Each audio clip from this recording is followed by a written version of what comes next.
Praise the lord. రాజుల మొదటి గ్రంథము 18వ అధ్యాయము 42వ వచనము. ఆహాబు భోజనము చేయబోయెను గాని ఏలియా కర్మేలు పర్వతము మీదకి పోయి నేల మీద పడి ముఖము మోకాళ్ళ మధ్య ఉంచుకొనెను. అయితే ఇక్కడ చూసినట్లయితే ఏలియా ఏ విధముగా ఉన్నాడు? తన ముఖాన్ని మోకాళ్ళ మధ్య ఉంచుకున్నాడు. ప్రాచీన కాలంలో పాశ్చాత్య దేశాలలో బిడ్డను కనే సమయంలో ఆడవారు ఈ విధంగా ఉండేవారు. అయితే ఇక్కడ ఏలియా ఎలా ఉన్నాడు?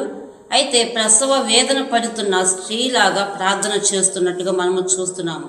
అయితే 18వ అధ్యాయం మొట్టమొదటి వచనం మనము చూసినట్లయితే, అనేక దినములైన తరువాత 3వ సంవత్సరం మందు యెహోవా వాక్కు ఏలియాకు ప్రత్యక్షమై, నేను భూమి మీద వర్షము కురిపింపబోచున్నాను అని మాట్లాడుతున్నాడు. అయితే దేవుడు వర్షము కురిపింపబోచున్నాడని వాగ్దానం చేశాడు. కానీ వాగ్దానం చేసిన తర్వాత ఏలియా ఈ విధమైన ప్రార్థన చేస్తున్నాడు. అదేవిధంగా మనకు కూడా దేవుడు కొన్ని ప్రవచనాలను లేకపోతే దేవుని యొక్క వాగ్దానాలను, నూతన సంవత్సర వాగ్దానాలను మనకు అందించినప్పుడు మనము వాగ్దానాలను బట్టి ఆ విధముగా మనం ప్రార్థన చేయాలి. దేవుడు ఇచ్చిన వాగ్దానాన్ని బట్టి ప్రసవ వేదన కలిగిన ప్రార్థన చేసినప్పుడు దేవుడు ఆ వాగ్దానాన్ని తప్పక నెరవేర్చువాడై ఉన్నాడు. దేవుని కృప మీ అందరికీ తోడై ఉండును గాక. ఆమెన్.